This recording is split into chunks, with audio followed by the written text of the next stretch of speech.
Hey, good morning, Kalibgood. Magtuturo ulit tayo ng another tutorial. So, punta tayo sa ating LiveGood. Yan. So, type nyo lang dyan, LiveGood. Yan. Pag napunta na kayo sa LiveGood, yan. So, syempre, magla-login tayo. Okay? Login. Yan. So, login. Yan. So, type nyo lang yung inyong username tsaka password. In my case kasi naka-type na. Okay? So, magla-login na lang ako. So, ang gagawin natin ngayon, paano mag-transfer ng or magbayad ng membership sa ating downline. Okay? Gamit yung aking credit wallet. Okay? So, pwede nyo gawin yon. Meron kayong credit wallet, pabayaran nyo yung membership ng inyong downline, and then usap na lang kayo kung paano nyo yun babayaran sa inyo. Pwedeng GCash or pera, depende. So in my case, babayaran ko yung membership ng downline ko gamit yung sarili kong credit wallet. So punta ako dito, nag-login ako. Yan, makikita nyo, Ferdinand Barcelona.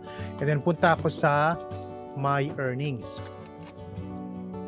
Yan. So dito sa My Earnings, marami yan. So ang pipiliin mo, credit wallet.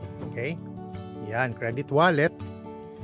Ganun din naman yan sa cellphone eh. Nagkataon lang nasa laptop ako, pero ganun lang sa cellphone. So ayan, nakita mo na meron akong credit wallet ng mga naglalaman, $258.11.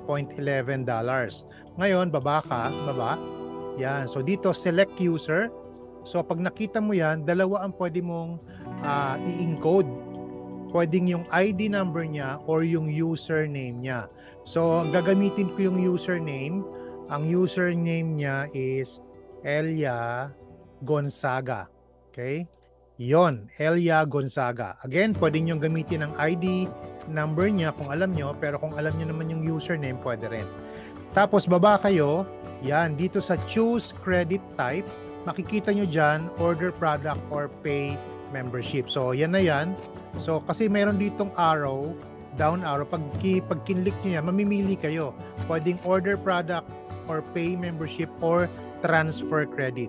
Sa kaso natin ngayon, ang babayaran natin, pay for membership. Kaya pay for membership ang pipiliin ko. Ayun, nakita mo na. And then press or click mo lang yung continue. Yan. So pag na-click mo yung continue, ayun. So makikita mo dito, ayan. So baba ka lang. Ang kukunin mo yung membership. Okay? Baba. Yan, baba ka pa. Ayun. So, dito sa membership, dito sa monthly membership. Ayan. So, ayan makikita mo 9.95. Okay? So, yan ang pipiliin mo, 9.95 membership.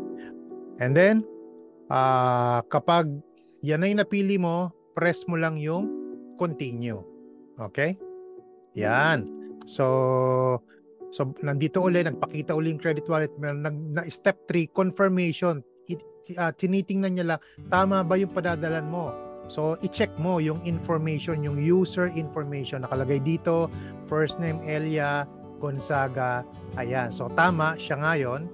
Sa baba ka, ayan. So, product selection, monthly membership, yun.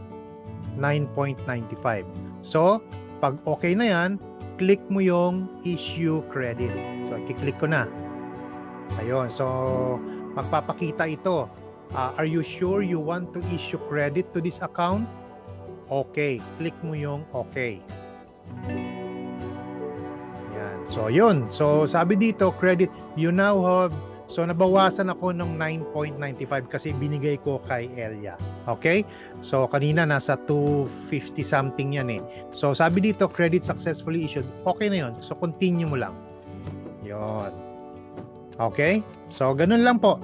And then, pwede na po kayong mag-log out. Lagi nyo pong tatandaan, pag pumapasok kayo, kailangan lalabas din kayo. Kung nag-log in kayo, lagi kayong lalabas sa inyong dashboard. So, i-log out ko lang to, log out. Okay, ganun lang po.